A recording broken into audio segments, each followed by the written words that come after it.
Saudara-saudari terkasih, salam damai sejahtera untuk kita semua. Hari ini, saya ingin mengajak kita semua untuk merenungkan sebuah kisah yang luar biasa.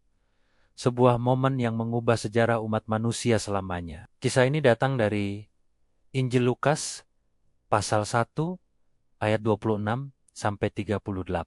Ini adalah kisah tentang seorang gadis muda bernama Maria, yang hidupnya yang sederhana tiba-tiba menjadi panggung bagi karya Allah yang maha agung. Mari kita bayangkan sejenak. Maria adalah seorang gadis biasa dari kota kecil bernama Nazaret. Mungkin seperti gadis-gadis lain seusianya, ia punya mimpi dan rencana sederhana. Ia sudah bertunangan dengan Yusuf, seorang tukang kayu. Hidupnya tampak sudah terencana dengan baik, mengikuti alur yang wajar dan dapat diprediksi. Namun Tuhan punya rencana yang jauh lebih besar.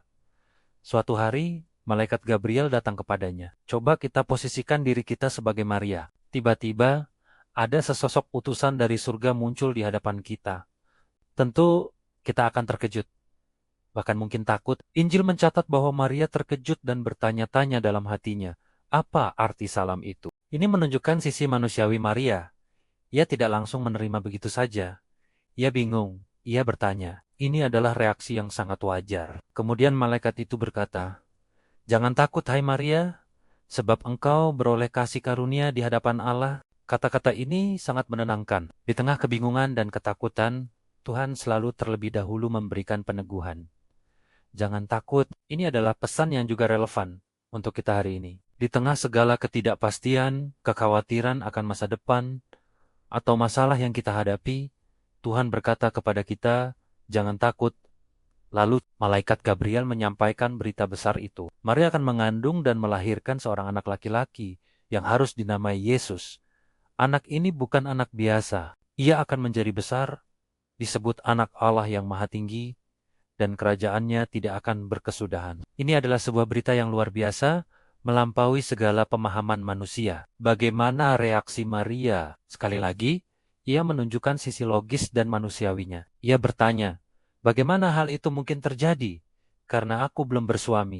Pertanyaan ini bukan tanda ketidakpercayaan, melainkan sebuah pertanyaan tulus dari seseorang yang mencoba memahami rencana Tuhan yang begitu besar dengan akal sehatnya yang terbatas. Maria tidak menolak.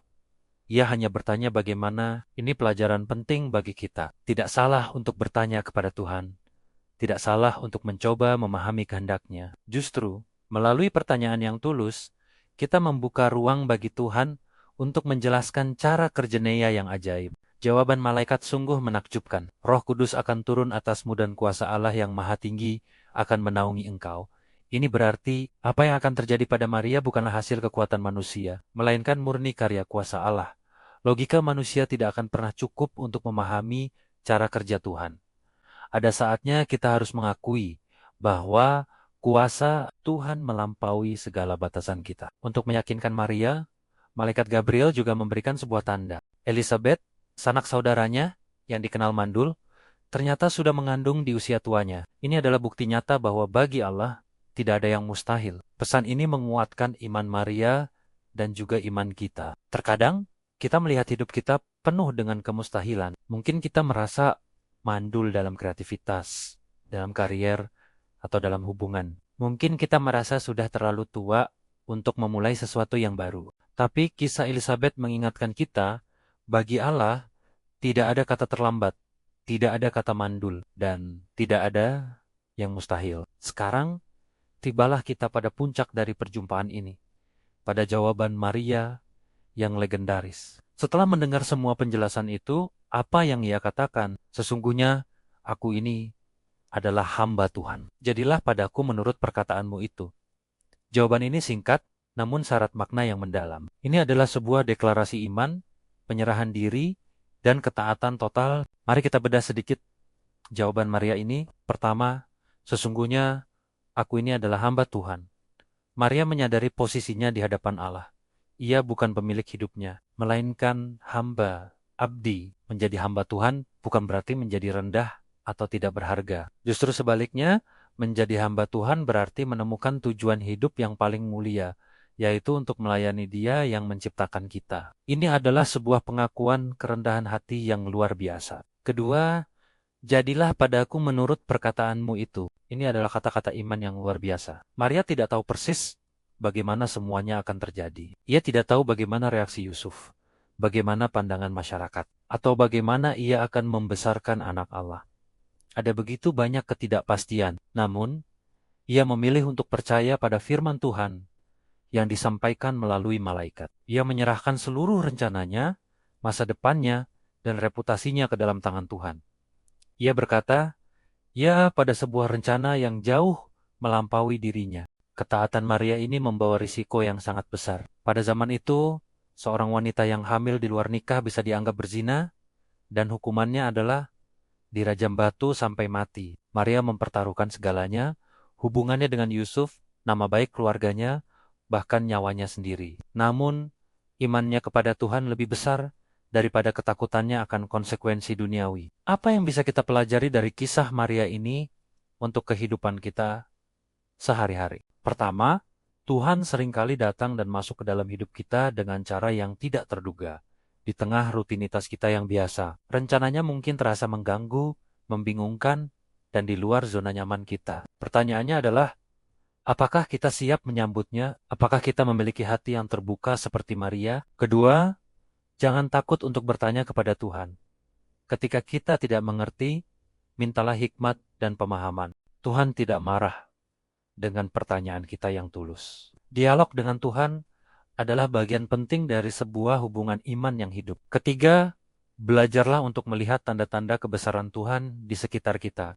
Seperti kisah Elizabeth, Tuhan seringkali memberikan kita bukti-bukti kecil akan kuasanya yang tak terbatas, untuk menguatkan iman kita saat kita ragu. Dan yang terpenting, marilah kita meneladani jawaban iman Maria. Aku ini hamba Tuhan. Jadilah padaku menurut perkataanmu. Mungkin Tuhan tidak meminta kita untuk mengandung juru selamat secara harfiah, tapi Tuhan punya panggilan unik untuk setiap kita. Mungkin Tuhan memanggilmu untuk melayani di komunitas, untuk memulai sebuah usaha yang memberkati banyak orang, untuk lebih sabar dengan keluargamu, atau untuk mengampuni seseorang yang telah menyakitimu. Panggilan Tuhan itu terkadang terasa menakutkan dan penuh risiko, sama seperti Maria. Tapi hari ini kita diajak untuk berani berkata ya kepada Tuhan. Percayalah bahwa ketika kita menyerahkan hidup kita kepadanya, kuasa Roh Kudus akan turun menaungi kita. Tuhan sendiri yang akan memampukan kita untuk melakukan apa yang Ia minta. Kita tidak berjalan sendirian. Kisah Maria adalah kisah tentang bagaimana sesuatu yang mustahil menjadi mungkin karena iman dan ketaatan. Ini adalah undangan bagi kita semua untuk keluar dari logika kita yang terbatas dan masuk ke dalam logika iman Tuhan yang tak terbatas. Semoga kita semua, seperti Maria, memiliki keberanian untuk menjawab panggilan Tuhan dalam hidup kita dengan penuh penyerahan diri. Jadilah padaku menurut perkataanmu ya Tuhan. Amin.